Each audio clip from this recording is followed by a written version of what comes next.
இன்னைக்கு தாலி பிரிச்சு தான் கோக்க போறாங்க.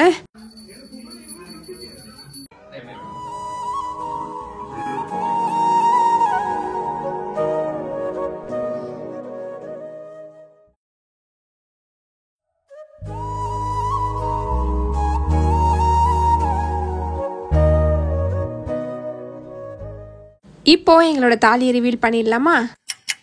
Hello guys, welcome back to our channel. So இந்த வீடியோல என்ன பார்க்க போறீங்க பாத்தீங்கன்னா தாலி பிரிச்சு கோக்க போறாங்க.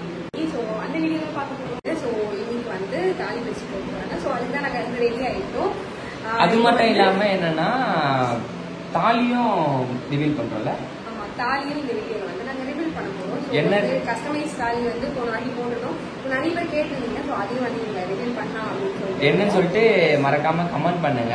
ஜஸ்ட் ஒரு வீடியோல பார்க்க போறீங்க, இருந்தாலும் வந்து கெஸ் பண்ணி பாருங்க. சோ இப்போ வந்து நாங்க இங்க ரெடி ஆயிட்டு இப்போ வந்து எங்க வீட்டுக்கு போறோம். அங்க போயிட்டு தான் வந்து நாங்க ஃபங்க்ஷன் நடக்க போகுது. சோ எல்லாருமே ரெடி ஆயிட்டாங்க. நாங்க தான் லேட் ஆயிடுச்சு. சோ வீடியோ ஸ்கிப் பண்ணணும் ஃபுல்லா பாருங்க. இப்போ வாங்க வீடியோக்குள்ள போலாம்.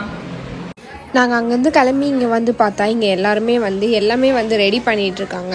அஸ்வந்த் வீட்டிலேருந்து எல்லாருமே வந்திருந்தாங்க. எல்லாருமே வந்து இந்த ரிட்டன் கிஃப்ட்டுக்காக எல்லாமே ரெடி பண்ணிகிட்டு இருந்தாங்க. அம்மா ஒரு பக்கம் வந்து எனக்கு இங்கே தாலி பிரித்து கோக்கிறதுக்காக இங்கே விளக்கு எல்லாமே ரெடி பண்ணிகிட்டு இருக்காங்க. முகூர்த்த டைமும் வந்து ஸ்டார்ட் ஆகிடுச்சு. அதனால சரி ஃபங்க்ஷன் ஸ்டார்ட் பண்ணிடலாம், அதுக்கப்புறம் லேட் ஆகிட போகுது அப்படின்னு சொல்லிட்டு ஸ்டார்ட்டும் பண்ணிட்டாங்க. நாங்கள் வந்து ஃபஸ்ட்டு சாமி கும்பிட்டுட்டு அப்படியே வந்து ஃபங்க்ஷன் ஸ்டார்ட் பண்ணியாச்சு.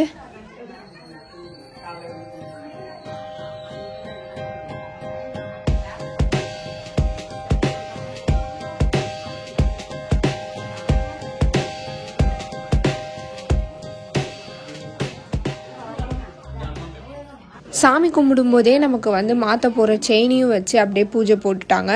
அதுக்கப்புறம் அப்படியே என்னை வந்து உட்கார சொல்லிட்டாங்க. ஃபஸ்ட்டு வந்து ஒரு ரவுண்ட் சுற்றிட்டு வந்துட்டு அப்படியே வந்து உட்கார சொல்லிட்டாங்க.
தாலி பிரித்து கோத்ததுக்கு அப்புறமா எங்கள் 2 பேருக்கும் சேர்ந்து நலங்கு வைக்கணும்னு சொல்லிட்டு எல்லாரும் வந்து ஸ்டார்ட் பண்ணிட்டாங்க நலங்கு வைக்கிறதுக்கு.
ஸோ தாலியும் பிரித்து கோத்துட்டு நலங்கும் வச்சு இந்த ஃபங்க்ஷன் வந்து முடிஞ்சிருச்சு. இதுக்கப்புறம் வந்து எல்லோரும் சாப்பிட வேண்டியதுதான். ஃபங்க்ஷன்லாம் முடிஞ்சதுக்கப்புறமா எல்லாரும் உட்காந்து பேசிகிட்டு இருந்தாங்க. ஸோ ஃபுட்டு வரதுக்கு கொஞ்சம் டிலே ஆகிடுச்சு. அதனால எல்லாரும் உட்காந்து காஃபிலாம் குடிச்சிட்டு ஜூஸ்லாம் குடிச்சிட்டு பேசிகிட்டு இருந்தாங்க. ஸோ எனக்கு வந்து பார்த்திங்கன்னா பூவை வந்து ஜடை மாதிரி என் முடி ஃபுல்லாக சுற்றி விட்டுட்டு இருந்தாங்க.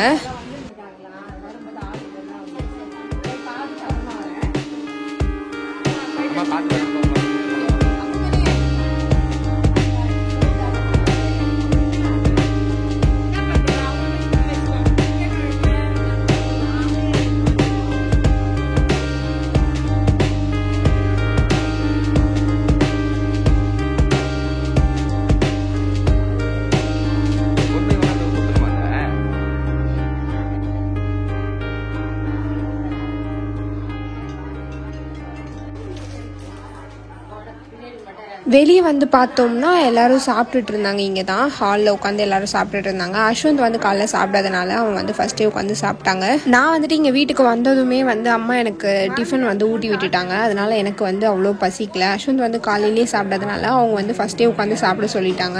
அதுக்கப்புறம் எல்லா ஃபங்க்ஷன்லாம் முடிஞ்சு பாதி பேர் கிளம்புனதுக்கு அப்புறமா நானும் அம்மாவும் அப்பாவும் உட்காந்து சாப்பிட்டோம். லாஸ்ட்டாக நாங்கள் தான் சாப்பிட்டோம். ஸோ இந்த ஃபங்க்ஷன் இப்படி தான் போச்சு. லாஸ்ட்டாக நீங்கள் எல்லாரும் கேட்டுட்டு இருந்தேன் எங்களோட கஸ்டமைஸ்டு தாலியை வந்து ரிவீல் பண்ணிடலாமா. இதுல எந்த ரிலீஜியன் அண்ட் எந்த கேஸ்டும் இல்லாம எங்களுக்கு ட்ரூ மீனிங்கா இருக்கணும்னு சொல்லிட்டு எங்களோட starting letter A and S வந்து ஃப்ரண்ட்ல போட்டுட்டோம். இதோட பேக் சைட்ல எங்க 2 பேரோட ஃபிங்கர் பிரிண்ட்டை பாதியா போட்டிருக்கோம். ஸோ இதுதான் எங்களோட தாலி. எப்படி இருக்குன்னு சொல்லிட்டு மறக்காம கமெண்ட்ல சொல்லுங்க. பாய்.